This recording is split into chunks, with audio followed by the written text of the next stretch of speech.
Continuamos con el módulo Neumatología. Vamos a orar, amados hermanos. Amado Dios, te damos gracias nuevamente por permitirnos, Señor, poder continuar en esta oportunidad ya con este módulo. Te pedimos, Señor, que tú seas quien nos dirija, que seas tú, Señor, quien abra nuestros corazones a través de tu palabra, de tu Santo Espíritu. Guíanos, Señor, te encomendamos, Señor, así nuestras vidas. En el nombre de Jesús. Amén. Ahora vamos a continuar con la clase número 18. Y bueno, en esta oportunidad, ya en la lección número 16, hablaremos acerca de la plenitud del Espíritu Santo. Como parte introductoria, pues podemos decir que desde el punto de vista de la práctica y la experiencia, la plenitud del Espíritu constituye el aspecto más importante de la doctrina del Espíritu Santo. Es precisamente este ministerio el que hace que dicha doctrina sea experimental, cuando básicamente buena parte de ella no tiene carácter experimental. Es mediante la plenitud del Espíritu que se llevan a cabo en nosotros y a través de nosotros sus diversos ministerios. Mas, como ocurre con muchos otros aspectos de la doctrina del Espíritu Santo, no siempre se le entiende claramente. Es necesario ser lleno del Espíritu a fin de experimentar en toda su amplitud el ministerio que cumple para con el creyente. En otras palabras, es necesario para el crecimiento en la vida espiritual. Todo cristiano está ubicado según su experiencia y su ritmo de crecimiento en algún punto de la escala entre la inmadurez y la madurez. La madurez requiere dos cosas: tiempo y control, continuado por el Espíritu Santo, de manera que la persona puede ser inmadura, ya sea porque no hace mucho que es cristiana, o porque a pesar de que ya hace tiempo que es creyente, no está llena del Espíritu, y como consecuencia no ha crecido en las cosas del Señor. Lo opuesto al hecho de ser dirigido por el Espíritu es el ser dirigido por la carne, o sea, la carnalidad. La carnalidad y la espiritualidad son básicamente cuestiones de control o dirección, aun cuando cada una de las vidas así dirigidas o controladas exhibirá naturalmente características propias. Pero es la dirección o control y no las características lo que hace que sea carnal o espiritual. Continuamos ahora con lo que es ser lleno del Espíritu Santo. Y bueno, podemos en el inciso A pues una definición de esto. La clave para una adecuada definición de lo que es ser lleno del Espíritu se encuentra en Efesios 5:18. No os embriaguéis con vino, en lo cual hay disolución, nos dice, ¿no? Antes bien sed llenos del Espíritu. Si bien es cierto que se traza un contraste entre la borrachera y el ser lleno del Espíritu, también se hace una comparación, ¿no? Y es esta comparación la que nos proporciona la clave. La comparación se refiere al control o la dirección. La persona ebria está sometida a una acción de alcohol que ha consumido. Como consecuencia de ello piensa y actúa de maneras que normalmente le resultarían extrañas. De igual modo, la persona que está llena del Espíritu está bajo el control de dicho Espíritu y también actúa de maneras que no le son naturales. Esto no quiere decir que dichos modos de obrar son descontrolados o anormales, sino que la persona se comporta de un modo distinto al que tenía en su vieja vida. De modo entonces que estar lleno del Espíritu significa simplemente estar sometido a la dirección de dicho Espíritu Santo. La exigencia. En la palabra de Dios se trata de un requisito para el creyente. En Efesios 5:18 el verbo tiene forma imperativa. Se espera que el cristiano esté lleno del Espíritu Santo y no se da el caso, ¿no? Entonces esto se debe considerar pecado por cuanto equivale a desobedecer un mandamiento de la palabra. Otra, la descripción, ¿no? En cuanto a ello, pues las características más notables de este fenómeno es que se trata de una experiencia que se repite, ¿no? En cambio, no es así en el bautismo. La presencia, el ser sellado, ni la regeneración. En este caso, empero, sí lo es. Esto lo demuestra, ¿no?, el uso del tiempo presente del imperativo en Efesios 5:18, lo cual indica una acción continua, ¿no?, una acción continuada. Y hay ejemplos, ¿no?, de ello en la vida de la iglesia primitiva. Los apóstoles fueron llenos del Espíritu en el día de Pentecostés, veamos en Hechos 2:4. El mismo grupo fue lleno nuevamente poco después. Al término de la reunión de oración que se hizo como consecuencia del interrogatorio, ¿no?, del Sanedrín en Hechos 4:31, el hecho de que se pueda repetir la experiencia pues constituye una bendición, porque si así no fuera, ningún creyente permanecería lleno por mucho tiempo por el pecado. O sea, la tendencia, ¿no?, a que el ego tome el control interrumpe el dominio del espíritu. Ahora vamos a hablar acerca de las condiciones para ser lleno. Antes de abandonar la tierra, el Señor les mandó a los discípulos que se quedasen en Jerusalén en espera del cumplimiento de la promesa relativa al bautismo del Espíritu Santo. Cierto es que fueron llenos el día de Pentecostés, pero no era eso lo que estaban esperando. Resulta vano buscar ejemplos en el Nuevo Testamento de casos en que se les haya dicho a los creyentes que esperen para ser llenos del Espíritu, o de casos en que así se haya obrado, ¿no? Más todavía es inútil buscar ejemplos de creyentes que hayan orado para ser llenos del Espíritu a partir de Pentecostés.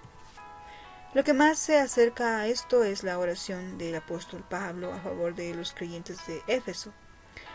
En Efesios 1:17, ¿no?, nos dice: para que el Dios de nuestro Señor Jesucristo, el Padre de gloria, os dé espíritu de sabiduría y de revelación en el conocimiento de Él. Pero no es una oración en la que se pide, ¿no?, que alguien sea lleno del Espíritu. No existe ningún ejemplo en esto, ¿no?, en la Biblia. Y sin embargo, no cabe duda de que la mayoría de las personas piensa que esta es la forma, ¿no?, de lograrlo. Dios no les pide, ¿no?, a los creyentes que esperen para ser llenos del Espíritu Santo, ni tampoco que oren para conseguirlo. Esto no significa, sin embargo, que se produce sin que medien ciertas condiciones. En una sola palabra, la condición es la obediencia. Y si bien puede mediar la oración para poder cumplir el requisito de la obediencia, dicha oración, especialmente aquella que tiene el sentido anteriormente indicado, no tendrá ningún valor, ¿no?, en lo que se refiere a la obtención de la plenitud del Espíritu Santo. La obediencia es la condición, y las Escrituras explican lo que significa la obediencia en forma detallada, por lo que hace el hecho de ser lleno del Espíritu. Ahora vamos a hablar de este punto muy importante, que es en el inciso A, la vida dedicada. A fin de ser lleno del Espíritu, debe mediar primeramente la dedicación de la vida. Esto está debidamente sistematizado en 1 Tesalonicenses 5:19, donde nos dice: no apaguéis al Espíritu. Entonces, para ser lleno del Espíritu Santo es fundamental la dedicación. Y dicha dedicación pues tiene que ver con la orientación básica de la oración del individuo a la voluntad de Dios en su totalidad. Otro punto muy importante, inciso B, la dedicación inicial, lo vemos en Romanos 12:1-2. La dedicación inicial consiste en una crisis y es una cuestión que se resuelve, ¿no?, de una vez para siempre. Según el pasaje central de Romanos 12:1-2, se requieren tres cosas. Primero, tiene que haber una presentación. Básicamente la cuestión que se plantea es esta, ¿no? ¿Quién va a dirigir la vida, Cristo o el yo? Por cierto que esto no significa ir eliminando un pecado a la vez, Se trata de una completa entrega del yo de una sola vez y para siempre. Segundo, comprende la separación.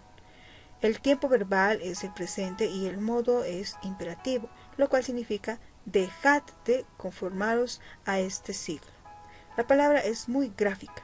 Significa esto: no se presenten con un barniz mundano cuando por debajo son cristianos. Es el cuadro de un acabado barato sobre una base costosa. Tercero, comprende una transformación que tiene que ser continua.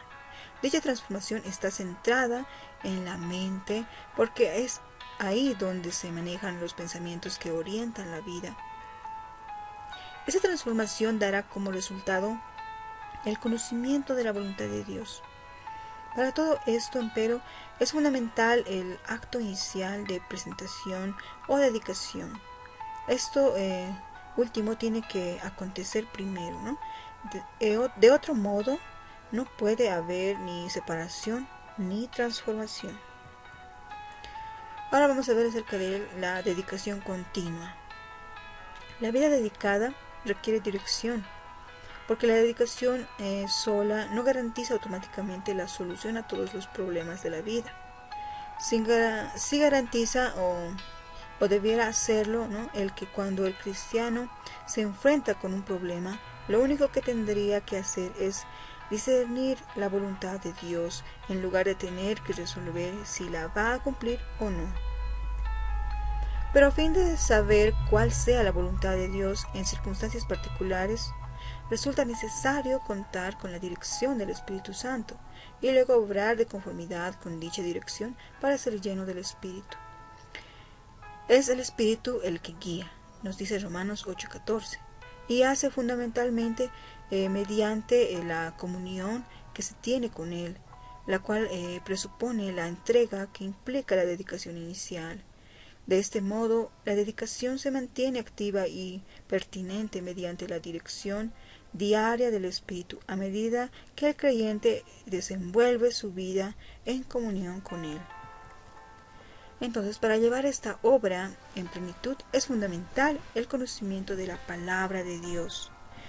Dios jamás guía, ¿no?, de un modo contrario a la palabra, mas todavía guía tomando como base la palabra. La palabra nos indica cómo obra Dios, tanto como la forma en que no obra. También vamos a hablar acerca de las manifestaciones de la vida dedicada. La vida dedicada es una vida de paz, porque es una vida vivida dentro de la voluntad de Dios. La vida dedicada no es una vida sin pecado, pero sí es una vida vivida en la senda recta. Es una vida que aumenta y madura día a día. La dedicación de la vida, incluyendo el acto inicial del Espíritu, es el primer requisito previo a ser lleno del Espíritu Santo. Ahora vamos a hablar acerca de la vida sin derrota. El problema cotidiano del pecado en la vida del creyente es algo que debe reconocerse y ponerse delante del Señor, si es que el Espíritu ha de tener el gobierno de esa vida. La dedicación y la dirección son factores a tener en cuenta, pero la victoria sobre el pecado es la experiencia diaria, es otra cosa, ¿no? Y con respecto a, ¿no?, del propósito de Dios con relación al pecado en la vida del creyente, hay 3 factores que deben considerarse. Primeramente, el primer factor implica la santidad. La propia santidad de Dios es la vara con que se mide todo pecado. Así afirma en varios textos: por cuanto todos pecaron y están destituidos de la gloria de Dios, nos dice Romanos 3:23. Sino como aquel que os llamó es santo, sed también vosotros santos en toda vuestra manera de vivir, porque escrito está: sed santos porque yo soy santo, nos dice 1 Pedro capítulo 1 versículo 15 al 16. Y bueno, este mensaje, ¿no?, que hemos oído de Él y os anunciamos, Dios es luz y no hay ninguna tinieblas en Él, nos dice 1 de Juan 1:5. Dios, ¿no?, que es luz. Es el mismo, ¿no?, el mismo la norma, y desde luego que Nadie puede igualar ese nivel de perfección, de modo que Dios, sin reducir el nivel, con gran sabiduría lo ha adoptado, de tal forma que sirve para que cada cristiano individual cumpla las exigencias según su propia capacidad. Esto lo ha logrado Dios exigiendo que andemos en la luz. En otras palabras, se nos exige que respondamos a la medida de luz que como cristianos en desarrollo recibimos de Él. El nivel lo establece Dios. Él se nos revela en forma constante y consciente. Espera que nosotros respondamos constantemente a esa revelación creciente de sí mismo. Esto es lo que significa andar en la luz. La falta de respuesta, en cualquier sentido, constituye pecado y contrista al espíritu, con el resultado de que pierde el control pleno de nuestra vida. Otro factor, segundo, ¿no?, implica la genuidad, ¿no? Y uno de los secretos, ¿no?, para la vida espiritual victoriosa es la sinceridad delante del Señor. Es evidente que Él conoce hasta los secretos del corazón, pero si comprendemos esto, nuestra reacción ante la luz será la que debe ser.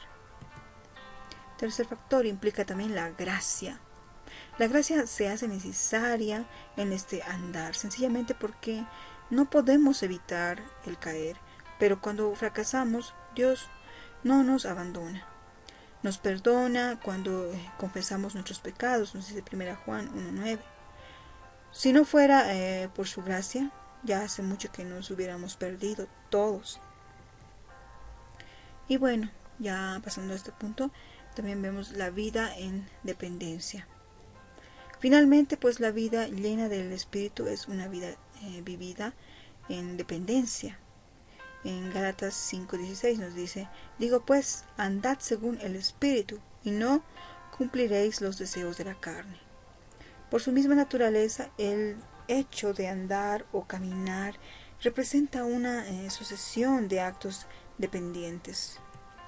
Cuando levantamos un pie a fin de ponerlo delante del otro, lo hacemos confiando en que el otro pie que se mantiene en el suelo o el piso ha de aguantar todo el peso del cuerpo.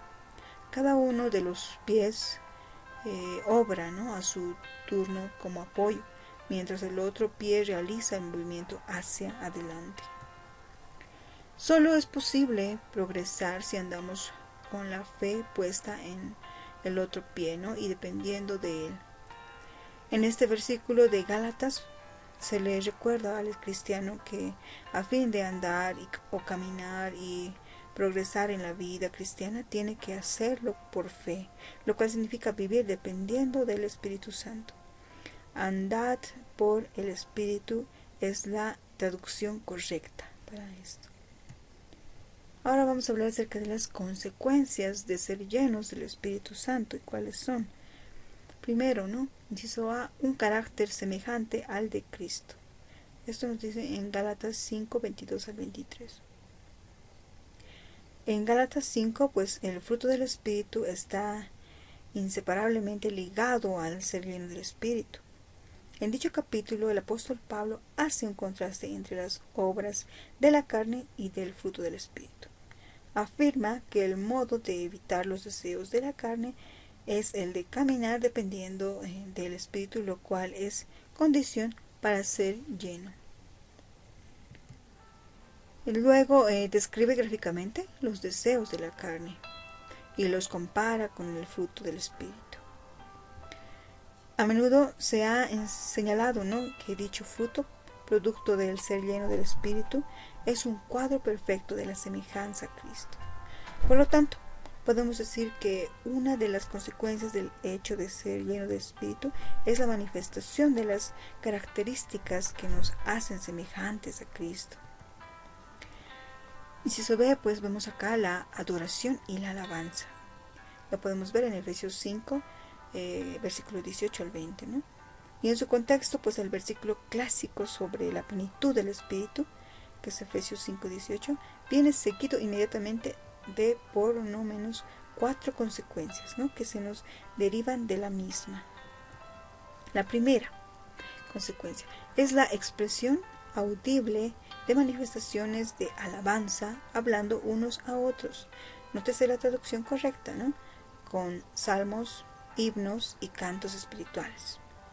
La segunda es la expresión interior, inaudible, de alabanza, cantando y alabando al Señor en vuestros corazones.